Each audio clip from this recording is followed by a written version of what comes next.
All righty, team. Good morning and good afternoon to the other side of the world in Kenya. Team, we got a special treat for you today on Friday Flex.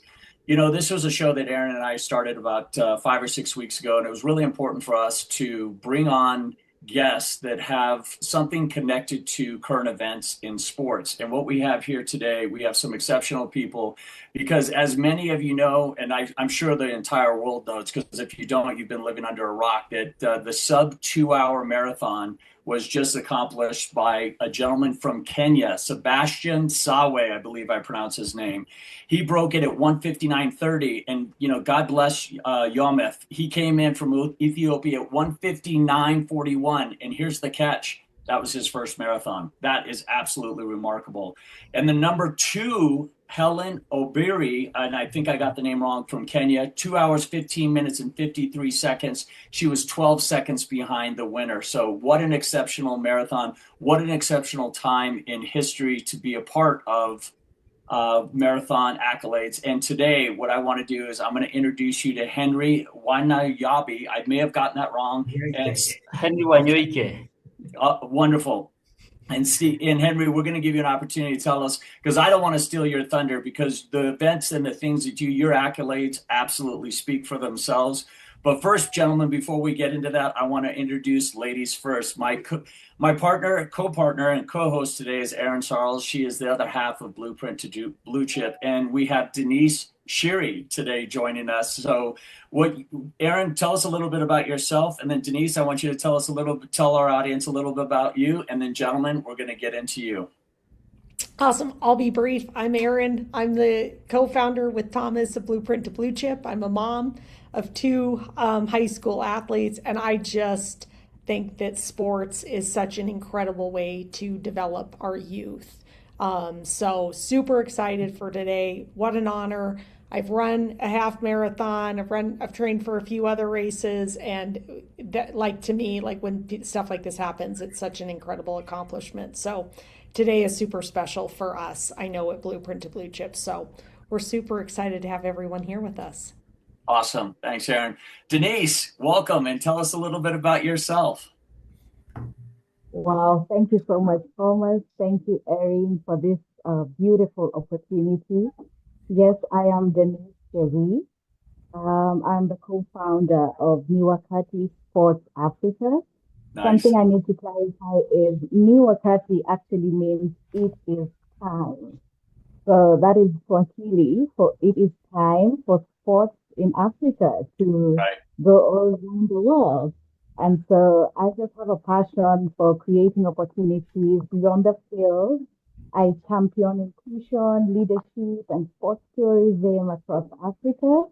And I inspire the young girls and women, and just being a voice and just working with women in mentorship in sports.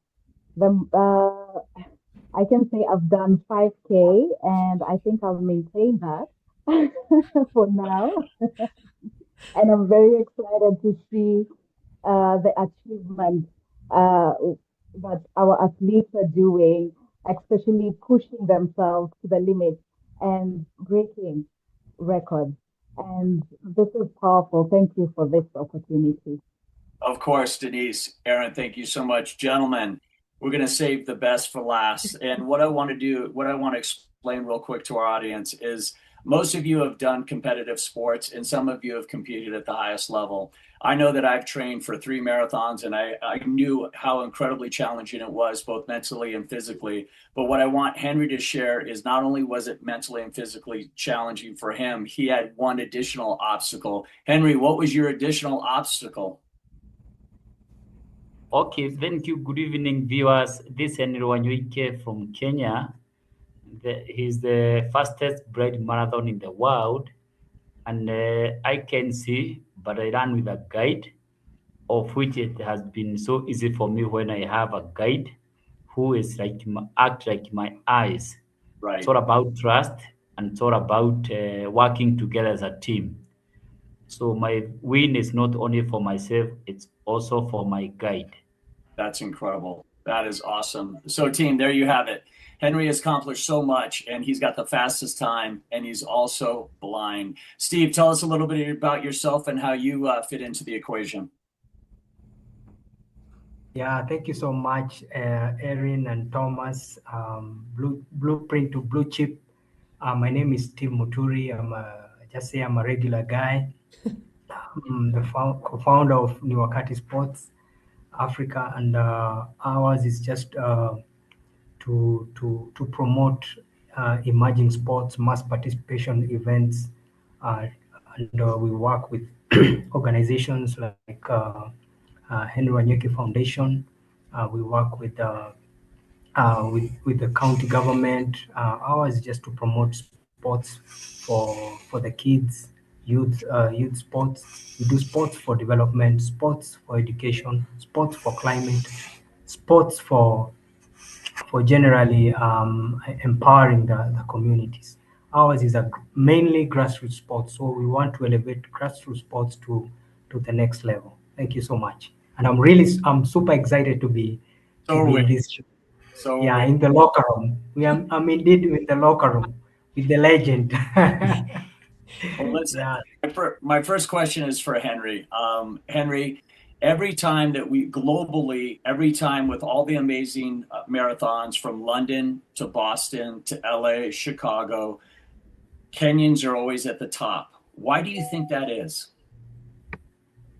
Okay, one of the reasons why most of the Kenyans they do well in such big marathons, the big five for all the marathons in the world, is that when they are the young children they see what others have done, they always do want to be champions like them. Like in my case, when I was growing up, I used to see other great athletes the way they were celebrated.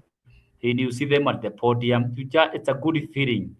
And again, most of these guys who have done so well, the schools might be far from where they are living, from their community. So they have to run all the way to the school, maybe some few kilometers. Like myself, I used to run like 5 kilometers to the school.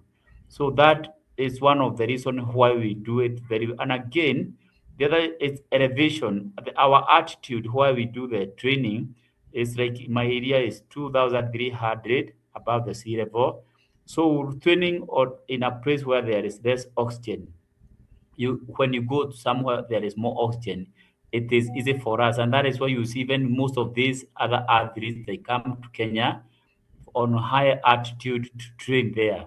These are some of the things or what inspire our young people to be more inspired. And also the food we eat here is very fresh, organically grown. So it's a food we have a product called ugali from maize flour, which is very good in carbon, rice, and these are food which are locally found. So when you eat this local food, you have more energy. You have more. You carburate very well when you go for this competition. So these are some of the three major things which makes Kenyans to do very well in the world of sports. That's remarkable. And team, I want to give you guys some perspective. Unlike most Kenyan athletes who tend to concentrate on just two events, the full and the half, Henry is among the very few who has ventured well beyond that. Over the past 5 years, he has won a gold and a silver medal in the marathon, half marathon, 10K road race, 10,000 meters, 5,000 meters, and the 1,500 meters. I'm just exhausted talking about it. No other athlete so widely and so successfully. Check this out. His time of 2 hours and 31 minutes and 31 seconds at the Hamburg Marathon in 2005, it still stands as the world record for blind runners. Henry, that is remarkable. I have to ask, do you think that I would even call it a disability, with all these accolades, you don't have a disability, but do you believe that your blindness has held you back, or has that motivated you? Okay, what happened? I lost my sight at the age of 19. This is the time I lost my sight. In primary school and in high school, I used to see very well. I went to the regular schools.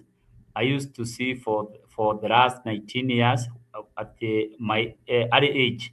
Then after high school, that is when I lost my sight. I had a mild stroke, which affected my optic nerve. So at least I'm able to know to navigate very well. But running with a guide, it also helped me very well. What happened when I was a young boy? I was dreaming to be one of the most celebrated athletes in this country, and I was admiring the life of our athletes by then. And I was saying one day I would love to be like them. So they were my role model. They were my mentors, and that is how I started. So in both primary school and high school, I won many trophies and certificate for the two schools, and I had a very good chance to represent this country in the 5,000 meters. Then it happened. I was at my lowest. I was able to come back again, and I was able to now going for rehabilitation. And after rehabilitation, I came to realize that even with disability can do very well. If you can check my heart, they are full of many scars falling down. And what I always say is that falling down is not your choice, but staying there it's your choice. So when I 100%. was falling down around that time, I had to wake up, convince myself, Henry, you can do better. You go for it, and I had to dust myself and continue because of maybe the bump areas, maybe not having the right guide. And by then I was a bit afraid of how to do it. But after getting some experience, I remember when I did my first run, when we were marking the Olympic day run near that institution, I was able to do 3 kilometer road race very well, and I won a certificate and a T-shirt. So that was like my turning point back to the sports. And that was in 1999. The year 2000, I did the same and won again. And now the same year, it was a year for qualification for Sydney Paralympics, and I qualified very well to represent this country. It was my first international assignment. Awesome. Awesome. Denyse, Kenya is known for so many great things other than its runners and other than its accomplishments in the marathon and running. Tell us about your involvement to bring Kenya to the forefront as being a sport industry leader in country.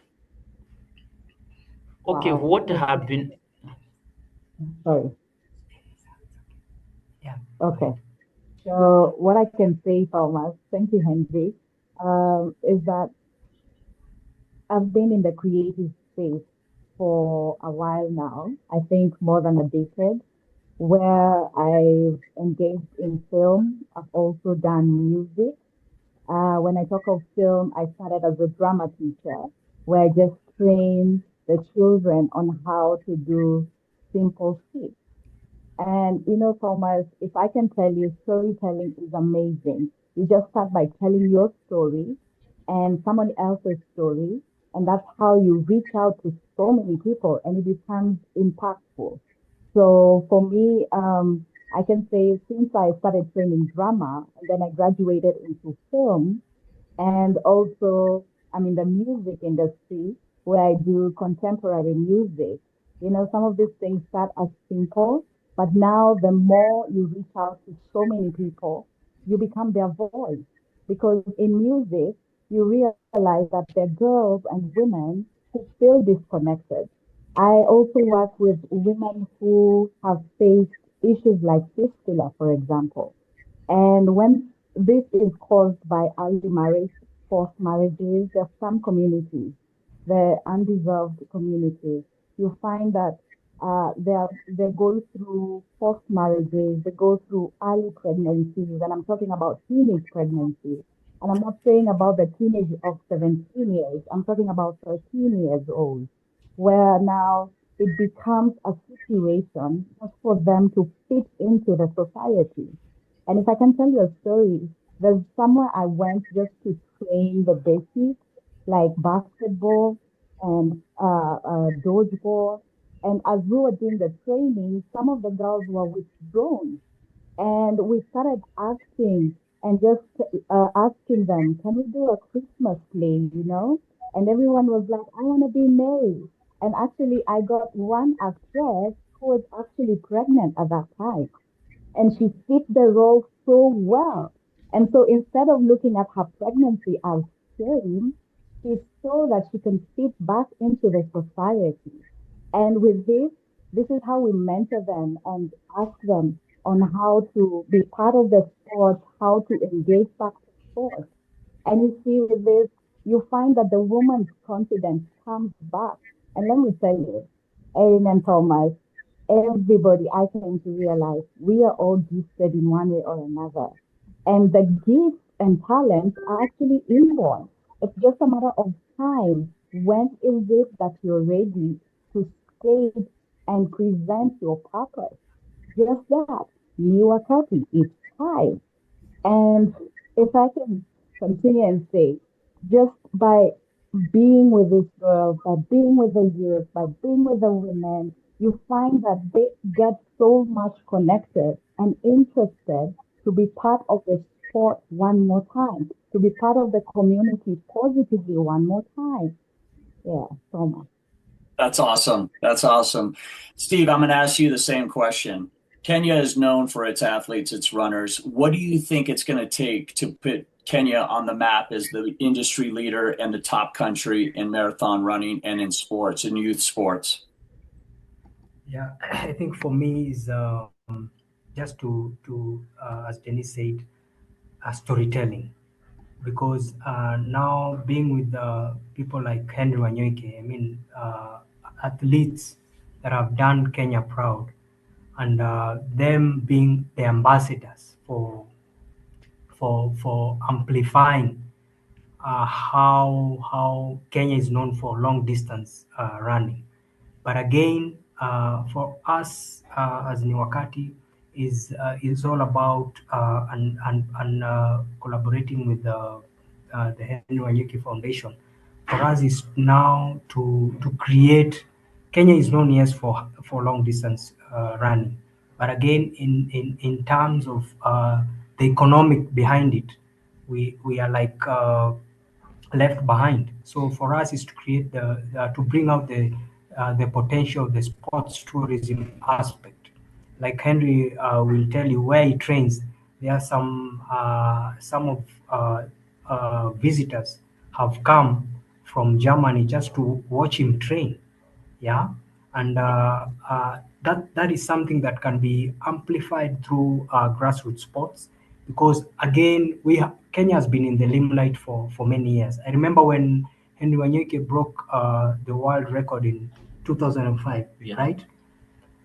Henry Wanyoike has been awarded by 3 presidents. He has the head of the Golden Warrior, he has the head of state commendation. I mean, Henry Wanyoike has, that time I was watching him on TV. Yeah, he was. I mean, he still is a legend. He has inspired many athletes, and through him, I can say he organizes. There's a run he organizes every month, every first Sunday of the month in Parkland Sports Club, and that the sports club it's for the elite, it's for the high class. But he has been able to talk to the management and bring over other athletes that may not have the capacity. Uh-huh. Yeah, so for him, and also he's been organizing the Henry Wanyoike Hope Run. I mean, he'll explain about it. This is the 19th year, and he's the only athlete in Kenya who has been able to mobilize mass participation events for kids. For That's over awesome. last year was how many kids? 3,500. 3,500 kids. Wow. That's I mean, incredible. so for us partnering, I mean, collaborating with him, I mean, it's just awesome. That's Yeah. incredible. Henry, I did a little research on you, and I want to wish you a happy birthday early. I know your birthday is in 2 days. Thank you very much, Nadi. It is coming Sunday. Yep. Oh, that's awesome. That is the second birthday. The first one was on 1st of May. So I'm so lucky to have 2 birthdays in 1 year or in 1 month. So month of May is a good month for me. The first one is the one which is coming on Sunday 10th. That is the actual birthday. And then the 1st May is the day I celebrate. That day I went to bed.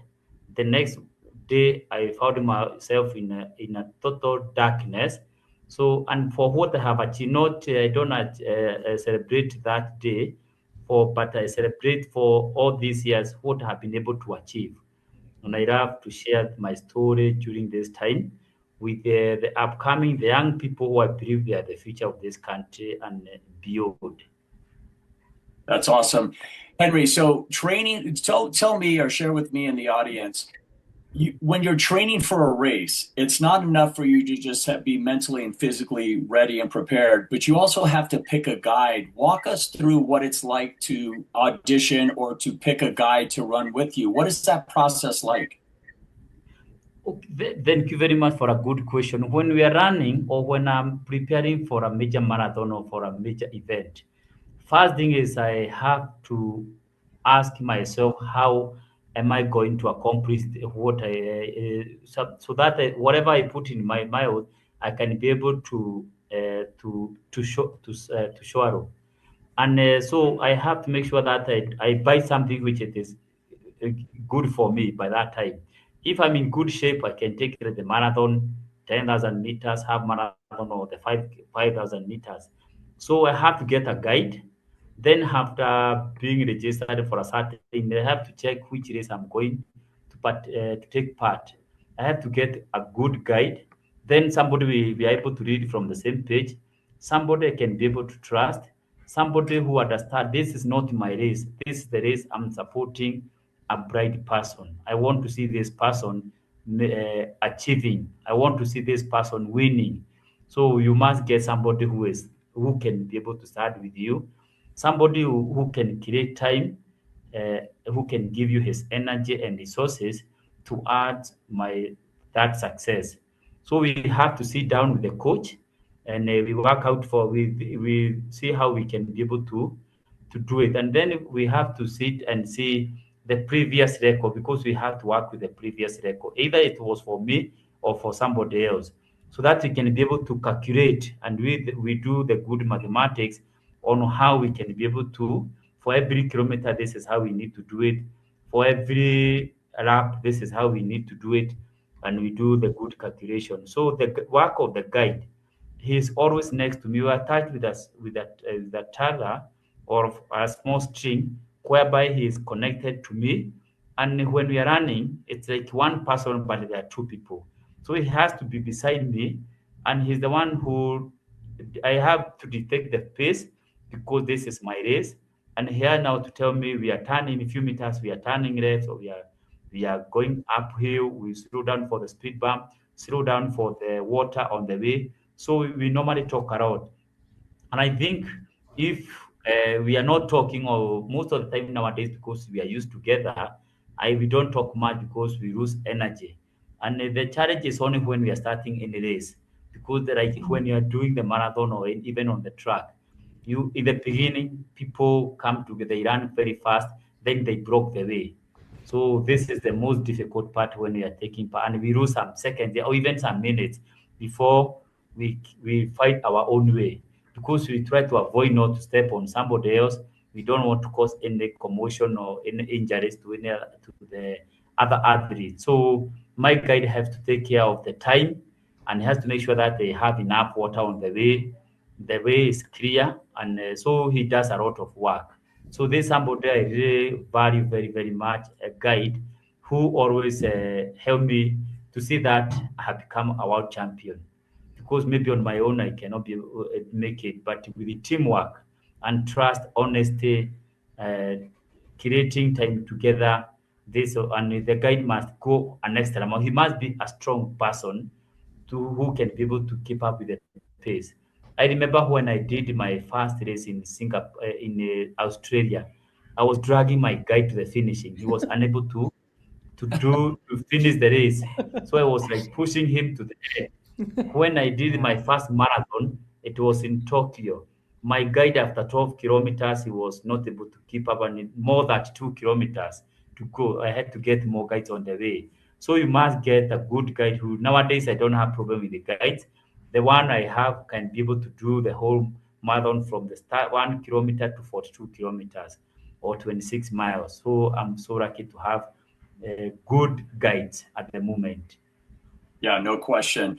You know, when people think about distance runners or marathon athletes, they always think of it as an individual sport, but it's definitely requires a team, right? You have coaches and you have runners and pacers that work with you, and you actually have a guide with you. So a lot of people, when they think of marathon running or distance running, they think part of the training is just get out and run A to B and back. Tell us about your training regimen how you prepare for a race that doesn't include running. Do you spend time in the weight room? Do you spend time in the pool? What do you do to cross train when you prepare for a race? Okay, when we are preparing for a certain like a marathon, it is as you have said, we don't wake up and go and run. You have to think of which race you are going. You see whether there are some races which are very competitive, so you have to think of the race you are going by that time, and then you have to understand yourself better. You know whether you are in shape or how is it going to happen. Then after having a good guide, now this is how I know that I can be able to make to either I can go for a big event. And how we normally do it, we normally have like a program of 4 months. We have it like a pyramid. So there is that time we will have to work for the weight. We have to think on how to reduce. If I had put more weight, I had to think on how to reduce the weight. Then from there is time to work for mileage and endurance. From there is time I need to do the speed work and fat race, and then I need to do like build up, going to the gym sometimes, doing the hero work. All these have to be done for myself, and then I have to prepare myself psychologically. I have to prepare my mind that this is the race you are going to do, and it's a big event, because sometimes you might go to a smaller event, so your mind relax. So you have to convince your mind you are going to a very big event. So you have to make sure that you train very well, and then even eating habit, you have to eat very well. In sports, it's all about discipline. You have to discipline on what you're eating. So you don't have to be forced on what to do. And this is whatever I'm doing, I do it out of my wish, out of my will, not being forced by anyone. I do it from my heart because I believe that I was born to run. And when I do all this, and also I have to make sure that I have enough time to rest if I'm going for a major event. And when you prepare yourself very well, and then I also had to look for other athletes we can train together, looking for more. It's as we said, it's a teamwork. So in the beginning, it's you and your guide and the coach. Then from there is the time you train it as a with a team. You do normally have like to look for other athletes who are maybe training for the same program. We can look whether we compare the notes and see whether it is the same. And with the coach, with the help of the coach, it is easy now to maybe to put us together for those who are with the same timings. Those who are maybe for those who are very good in speed work, we normally use them for to help us to do the speed work. Those who are very good in endurance and mileage, then we can do the run with them. Then there is that time we need to do it on our own with my guide, and it is very so. When we go to the competition, you are well prepared for the big race, and that is how you can be able to do. You can be able to beat the world record. I remember like when I was preparing for the London Marathon and the Hamburg Marathon, whereby I started with the London Marathon and I broke that world record.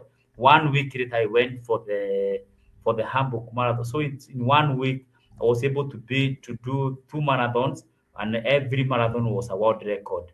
And so that time I had training for like 6 months, so that I can be able to have enough mileage.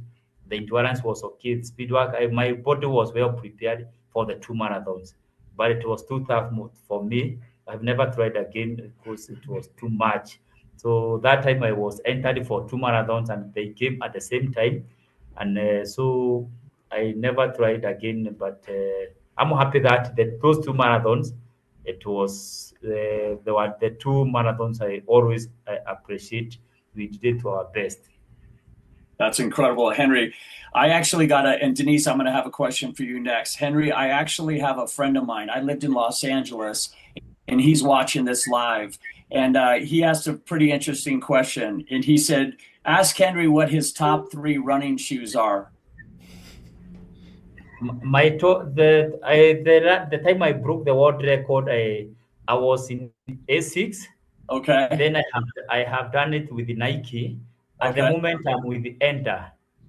Oh, that's incredible. And his last question is, Enter is a Kenyan shoe company, and it is. Or they also have brands in the It's also in the US. sure, So he made it in US. that's incredible. How many running shoes do you go through a year is what Mike wants to know. Okay, for I always used like every 2 months I have to change the shoe because I have to train. I have to make sure that I don't have injuries. So I have the two shoes for like one for training. Maybe I can train for a marathon. Then after I have done the training, I can do that. I don't use it anymore. Then I have the racing shoe. So I have like three shoes for before I go for the marathon. And so in a year, I can have like, if I have like two marathons in that year, I can have like between 6 and 8 pairs of the shoes every year when I'm training very hard for these serious competitions. That's incredible. Thank you for that. And Mike appreciates that. Denyse, this question is for you. You're so passionate about the youth of Kenya, and we can see all the accolades from the runners, both men and women from Kenya. What is your goal to make sure the young men and women of Kenya continue the legacy of being fantastic athletes? Wow. Thank you so much. It just relates with how people think about Kenya because they already think about the champions. They Right. think about the experience and they think about the beautiful landscape, the culture, and the world-class athletes, right? Now imagine combining all this and the experiences that these athletes have already and the impact that they're making through sport and how they're attracting this world here. And so for us, what we can imagine we can do with this is to start something we call sports tourism. And this is all about people's stories. It's about the culture. It's about the economic opportunities. And when we talk about sport tourism today, I want us all to think beyond the medals, beyond the competition, because when we think about beyond the medals and beyond the competition, I think this is where our youth, both men and women, will focus more on the discipline. Because as we've heard about Henry Wanyoike, who's actually our brand ambassador at Ni-Wakati Sports Africa, his story continues to inspire and his resilience, his excellence, and the possibility across the world. I just love how he has explained his challenge when he became blind. That tells you no matter the obstacles, because you see what happens with our youth, they get discouraged. They don't understand it's a journey. They don't understand it's a process. They also don't understand that in the journey, there's something called hard work. There's something called resilience. There's something called where you do discipline. You have to have the discipline. I love you've asked the question, does he swim? Does he wake up at what time so that he prepares? There's something called preparation. And you Sure. see, when you discover the preparation, the hard work, the dedication, and it has to be consistent, then that's how we come up with an impact and an outcome that attracts across the world. Sure. And maybe honestly, what I can say, Africa is sitting on one of the greatest untapped opportunities globally. Because as much as we have the champion and the world-class athletes, I just want all of us to imagine combining this into an experience where now international athletes are coming to train to Kenya. So many people today are asking, how does Henry Wanyoike train? How does Sebastian Sauer train? I mean, I'm sure there are people who even want to see where he lives. That alone, just imagine the international athletes coming to train here in Kenya as well. Imagine the local communities benefiting from this sporting event. Imagine how the hotel will grow, the tour guides who will be working, and these are our youth, and the young people getting more and more opportunities, brands investing. The other day, there's this particular brand that just ran out of shoes completely in a day. I mean, that's a big, big opportunity. And also the content creators were falling, telling the African stories globally. And that is sports tourism. And you know what, Thomas?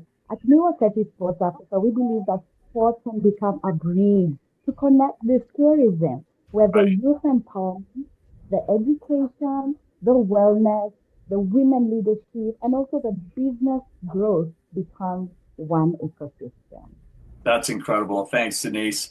Henry and Steve, I got a question for you. Now, Kenya is known for producing elite runners and athletes, but let's not leave out the Ethiopians, the Ugandans, and Moroccans. Is there a friendly rivalry between all the countries, or do you guys really take pride in beating those other countries? Okay, when we are competing with Ethiopians, they are our brothers, they are our neighbors. Right. And what they do train, it's also good. They have good elevation, high altitude like Kenya. So it's like they are not. It's like a friend. We all do it friendly because they are our brothers, they are our sisters. So we don't fight who will win, but we try to make sure that as the Kenyans we dominate the marathons and the track. We try to do our best. It's like we compete with the Ethiopians because we know if you don't train hard, Ethiopians will take the glory.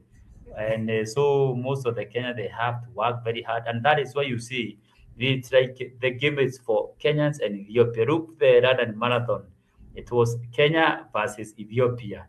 In both men and women, it was Kenya versus Ethiopia. So Right. we are still friends, but it's only when it comes to the competition, now Sure. you have to represent your country well. And we want to have many records in Kenya, and rather than having those records in Ethiopia. Although when they win, it's like we have won the race because they are our brothers. So in sport, we are not enemies. We are very good, and we sometimes even you might see Ethiopians coming to train in Kenya. You might see Kenyans going to train in Ethiopia. So we don't have any problem. That's incredible. How do you feel, Steve? Do you feel, I know that you take a lot of pride in being Kenyan and being part of the Kenyan running legacy. What's your competition like with Ethiopians and the rest of Africans, whether it's Morocco or Uganda? Yeah, for us, as Henry said, I think the competition is between the two horses are Kenyans and Ethiopians. Sure. I mean, Moroccans are not in the picture. Sorry, guys. And even sorry, guys, and also the Ugandans, because some of them they are like they are like our cousins, because they Okay. are like in the border. It's like Mexico and America, yeah. Yeah. So for us, as I don't know whether you guys watch the women's London Marathon race. There was a point whereby the winner, Asefa, she took the water, yeah, from the water stands, Yep. and then she gave it to a Kenyan. I mean that was something just to tell the world that there's no rivalry. We are sisters. We are brothers. There's that camaraderie. There's that what will I say in terms of when you're competing. Yes, I'm competing with you, but I'm also cheering you on. Yeah, I mean that was a big statement. That was a big statement. Yeah. Yeah. Yeah. In fact, like if you watch the London Marathon, number one was Kenya, number two was Ethiopia, number three was Uganda, and in that Uganda is a Kenyan. So he moved. He has the citizenship of Uganda, but he's a Kenyan. So most of these races you see, our athletes have moved to other countries. So it's like Kenya is competing on its own. So that is why we say it's Kenya versus Ethiopia. But sometimes we normally have other good athletes coming from even Somalia, Morocco, Algiers, even South Africa. You can see nowadays for the short distance, 100 meters, 200 and 400, we have other upcoming countries like Botswana. So Africa is doing so well in the world of sports. We are coming up there. Most of the medals which were used to be won by other countries like Europe, America, or Asian, or in Australia, now you can see those medals are still coming to Africa. That's incredible. Henry, I've got another question coming. This is absolutely remarkable. We've never had live questions come in. Some of my friends who are avid runners sent in a text and they asked, which is a great question. They said, first of all, Tiro, are you aware of what Henry has accomplished? In 2000, you were the winner in the first, you won a gold in the 500 meters. Cairo, 2 gold medals, world record in 2002 in Japan, Boston Trophy, Canada, Boston, Pan-African Games. He was telling me how incredible, and his question is, Henry, what did you think was your best year where you peaked? Okay, the best year I believe I did so well, it was in the year 2005, 2004 and 2005. These were my 2 years where I was able to beat those world records in 5,000 meters, 10,000 meters, and also the full marathons. And also my first race in Singapore where I was able to beat those who can see, and also in Hong Kong. So I was very happy to compete against those who can see. And so those 2 years were my best years for me. And up to date, I still do some competition here and there. Last year, I did the Berlin Marathon, and I really wanted this year to do the run, and it didn't happen because my guide had an injury. But I believe by the end of the year, maybe I'll get another run either in Berlin or I'm thinking of Chicago or New York, of which I have done New York twice, and also Boston, I have done it twice. Awesome. Henry, you've had so many great accomplishments. What was your favorite event and most memorable race? My favorite and memorable race is that race I did, the first race I did in which was in Australia, Sydney, because it was my race. Now the challenge, I was too fast for my guide. The last part, the 100 meters or 50 meters, that is why my guide slowed down for me. Though I didn't make it to be the world record, but I knew from my heart, now the next competition I will have a good introduction. That was what I was looking for. And I really wanted, and then seeing myself on the podium, for the first time, I felt this is like the foundation of other competition I have done in this world. I have done several marathons in different parts of the world. I've done it in Singapore, in Australia. I have done in Asian countries, Europe, Africa, and also in Europe. I have done several marathons in Europe. So I just feel good that this marathons has enabled me to be in many Paralympics, also in the big major marathons in the world. That's incredible. Henry, are you able to turn off the switch and just go for a fun run, or is everything a competition with you? Okay, sometimes I go even for like when I'm training here in Kenya, because I want to see upcoming. When we are training with them and we are competing. Sometimes I let it go for the upcoming so that they can say, oh, today I was with Henry and I did so well. I was in front of him, or I just let sometimes go for the win, so that for them they feel, oh, today I have been able to be best, not like Henry today. I was able to beat Henry. And I on my free time, I normally have a lot of invitation when the schools have the sports days in their schools. So I normally go there. Sometimes we compete with them, and I just let them win, so that for them it is a good motivation. I was with Henry, a world champion, and today won. So these are always have been a good motivation. So on my free time, I spend most of the time with young people. I have been to more than 2,000 schools in Kenya, and Wow. even in road. I have visited some schools even in Germany, US, Australia, Singapore, Hong Kong. So I always create time after the run to take part, to go in a school.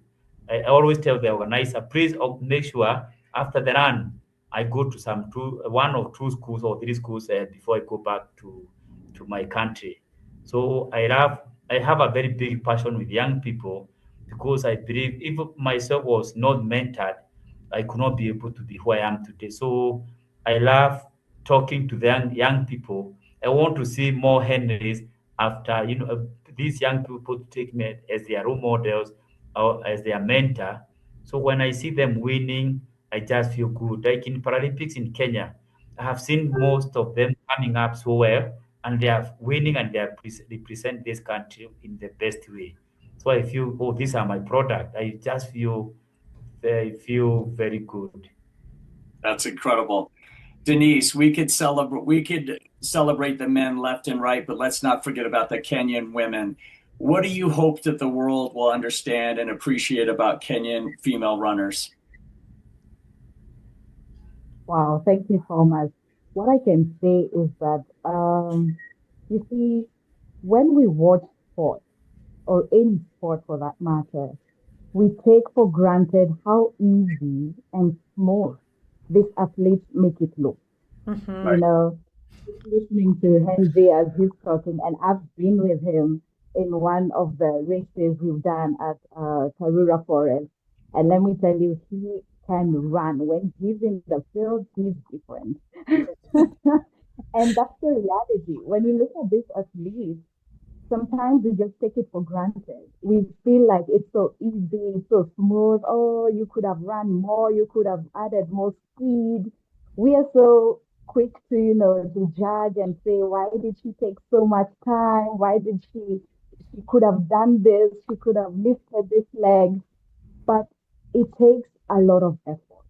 It takes a lot of effort, and I wish the world could understand that women are actually doing double what the men are doing. Because let's face it, when I coach the girls and the women, sometimes they're on their monthly cycle. I mean, this is something God created in us, and this is something we cannot wish away. But when this happens, sometimes it bothers us mentally and also physically. There are those days a woman feels hazy and daisy and busy. There are those moments a woman is just like, you know what, I just want to rest. And there are those days, people like Erin can understand, myself too. You can go like 3 days straight without sleeping. And it's like, whoa, what happened? What did I take? But what I really mean, as much as women are really trying, they are really putting a lot of effort. Women are putting so much effort as well. I don't want to bring it down and say men are not doing this, men are not doing the other. No, no, no. Women are doing as much. It's just that they're doing double. Look at, for example, let me give you a story. I have a women team where none of them, I mean, all of them are mothers. And the one who has the least number of children is two. And the rest of them, including myself, we have more than two kids. So before this lady goes to the beach, goes to the field, goes to the gym, goes to do anything, she has to take care of the little ones first. She Yeah. has to manage calendar. She has to manage and make sure that everything is system smooth. That's from where she's coming from because she knows she's the same one who's coming back to that environment. And so sometimes we even allow some women to come in with their small kids, their young ones, just to have a place where the kids can play as the moms do the training. And sometimes, let me tell you, it's so much mental, it can really bring a woman down mentally, especially when she starts looking at her shape. Maybe she starts looking and finding out maybe I'm shedding too much weight or I'm adding too much weight. And now, this might sound like simple or non-existent, but this alone can bring her down even to her coaching time, even to her consistency of training. And so, in other words, we need to understand that women are also empowered the same, but they just need that platform. They just need that niche. They just need to be heard and to be understood. And also, women just need to be celebrated equally so. Correct. And maybe what you don't realize is how this athlete they're actually like superhuman because looking at the world record that the athletes are doing, like Sawe, like Henry here, it's an iconic moment. I mean, I you try to imagine yourself not able to see, yet this is someone who is running a marathon and they're not able to see. This is talent. This is beyond gift. This is something we should recognize and also highlight the same for the women. Totally agree. And that's one of the goals of Aaron and myself is to make sure that women have a voice and a platform. And they always will here at Blueprint to Bluechip. Team, we're closing out on the final hour. You guys have been incredibly generous with your time. Henry, what are you working on next before we close out? Okay, what is happening?